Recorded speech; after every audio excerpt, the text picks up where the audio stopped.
छोड़ दो मुझे, मुझे नहीं मारो। आखिर मैंने तुम्हारा क्या बिगाड़ा है जो तुम मुझे ऐसे काटे जा रहे हो। तुम जैसे सूखे पेड़ों का इस जंगल में क्या काम, वैसे भी कोई तुम्हें पूछता नहीं है। मैं तुम्हें काटकर तुम्हारी लकड़ियों से अच्छे पैसे कमा लूंगा। नहीं नहीं, मुझे और मत काटना, वैसे ही मुझे बहुत दर्द हो रहा है। तुमने मुझे और काटा तो मैं मर जाऊंगा। मैं काट कर ही रहूंगा, क्योंकि मेरा काम ही है सूखे दरख्त ढूंढकर उनकी लकड़ियां काटना और फिर उन्हें बेचकर पैसे कमाना।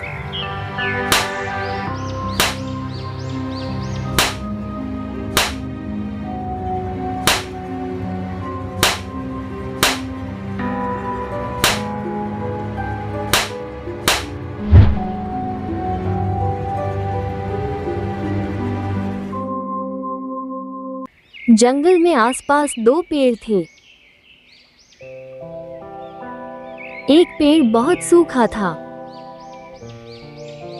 वही दूसरा पेड़ हरे भरे पत्तों से भरा हुआ था। हरे भरे पेड़ को अपने ऊपर बहुत घमंड था। वे हमेशा सूखे पेड़ को नीचे दिखाता। सूखे पेड़ तुम्हें अपने पास ऐसे खड़ा हुआ देखकर मुझे बहुत गुस्सा आता है। तुम किसी काम के नहीं। कोई हरा भरा पेड़ बराबर में होता तो मुझे भी बहुत अच्छा लगता। भाई ऐसा तुम मत कहो, मैं तो बस इस वातावरण की वजह से सूख गया हूँ, वरना मैं भी एक हरा भरा पेड़ था। याद करो उस समय जब हम दोनों दोस्त हुआ करते थे और तुम मुझे बहुत अच्छा कहते थे, परंतु जैसे ही मैं सूखा तुमने मुझे बुरा भला कहना शुरू कर दिया। हाँ तो सूखे पेड़ तुम किसी के भी काम के नहीं हो, बस बिना वजह यहाँ पर खड़े हुए हो। एक समय था जब तुम हरे भरे थे, तब तुम मेरे दोस्त भी थे, परंतु तुम्हें सूखते मैंने तुमसे अपनी दोस्ती खत्म कर दी। अब इतने अजीब से हो गए हो कि कोई इंसान तो दूर, तुम पर तो कोई पक्षी भी आकर बैठना पसंद नहीं करता है। हाँ भाई तुम ठीक ही कह रहे हो, परंतु इसमें अब मैं क्या ही कर सकता हूँ। हाँ तुम क्या ही कर सकते हो, तुम तो एकदम बेकार हो। वहीं मुझे देखो कितना हरा भरा हूँ, हर कोई मेरे पास आकर बैठना पसंद करता है, मुझसे हर कोई बातें करता है। तभी हरे भरे पेड़ को ये पता चलता है कि उसके ऊपर एक चिड़िया बैठी हुई है। उसे देखकर पेड़ को बहुत गुस्सा आता है। अरे ओ मूर्ख चिड़िया, उतरो मेरे ऊपर से। तुम किससे पूछ के मेरे ऊपर बैठी? तुम जैसे छोटे मोटे पक्षियों के लिए मैं नहीं हूँ। जाओ उस सूखे पेड़ के ऊपर जाकर बैठो। अरे घमंडी पेड़, तुम्हारे ऊपर बैठना भी कौन चाहता है। मैं तो बहुत दूर से उड़कर आ रही थी, बहुत ज्यादा थक गई थी, तभी सोचा कि इस पेड़ पर बैठ जाती हूँ। परंतु अगर मुझे पता होता कि तुम इतने घमंडी हो तो मैं कभी तुम्हारे ऊपर नहीं बैठती। मैं जा रही हूँ। हाँ जाओ यहाँ से भागो। वैसे भी मुझे यह पसंद नहीं है कि कोई मेरी आज्ञा के बगैर मेरे ऊपर बैठ जाए। चिड़िया उस पेड़ के ऊपर से उड़कर वहाँ से चली जाती है। मूर्ख नालायक, तुझे कितनी बार कहा है मेरे साथ जंगल में लकड़ियाँ काटने चला कर। आखिर कब तक मैं बूढ़ा अकेले जा जाकर दरख्तों की लकड़ियाँ काटता रहूं? पिताजी यह आप क्या कह रहे हैं? आपको पता है मैं जंगल के तमाम पेड़ों से कितना प्यार करता हूँ, उसके बाद भी आप मुझसे यह काम करने को कहते हैं। मुझसे यह काम नहीं होगा पिताजी। अरे मूर्ख, दरख्तों में जान नहीं होती, अगर तू उनको काट भी देगा तो उनको कोई दर्द नहीं होगा। परिवार तो हम इंसानों का होता है और हमें अपने परिवार का पेट पालना है। मेरे साथ जंगल चल। पिताजी आप गलत है, दरख्तों में जान होती है, वह हमसे बात कर सकते हैं। मैं यह काम हरगिज नहीं करूंगा, परंतु मैं एक दिन आपको ऐसा काम करके दिखाऊंगा कि आप मुझसे बहुत खुश हो जाएंगे।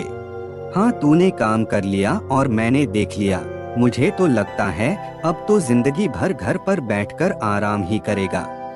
इतना कहकर रवि घर से चला जाता है।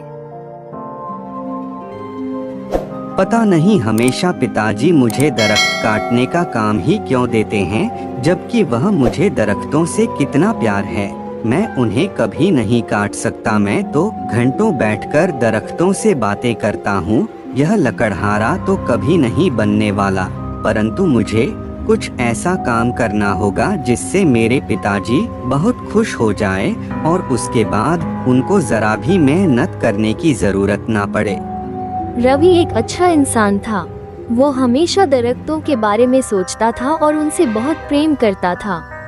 रवि जा रहा होता है, तभी रास्ते में उसको मोहन मिलता है। वो रवि का पुराना दोस्त था। ओहो रवि, कहाँ जा रहे हो? अरे हाँ, याद आया, तुम जरूर उन दरख्तों से बातें करने ही जा रहे होगे। वो तो कभी बोलते नहीं, बस तुम उनकी ही सुनते रहते हो। मुझे तो समझ नहीं आता है, आखिर तुम्हें उन दरख्तों से बातें करके क्या मिलता है? मोहन भैया, दरख्तों की वजह से ही हमें यह जीवन मिला है। अगर दरख्त ना होता तो हम सब भी मर जाएंगे। क्या बात कह रहे हो रवि? अगर दरख्त काटने से हम सब मर जाते हैं तो फिर मैं भी अभी दरख्त काटने ही जा रहा हूँ। उस दरख्त को काट कर देखूंगा कि मैं मरा या नहीं। मोहन भैया, मैं तो आपको भी यही कहूँगा कि आप भी दरख्त काटना छोड़ दे।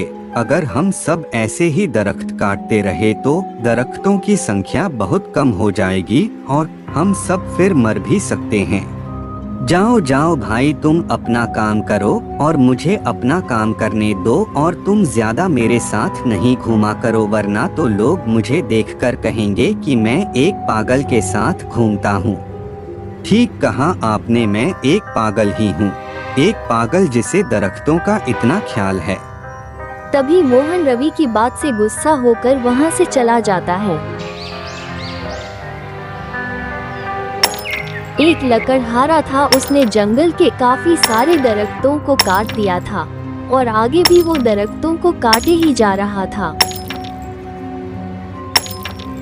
कुछ समय बाद उस हरे भरे पेड़ पर बहुत सारे फल आ गए थे और वहीं उस सूखे पेड़ एक पत्ता भी नहीं आया था। वो सूखा पेड़ बहुत ज्यादा उदास था।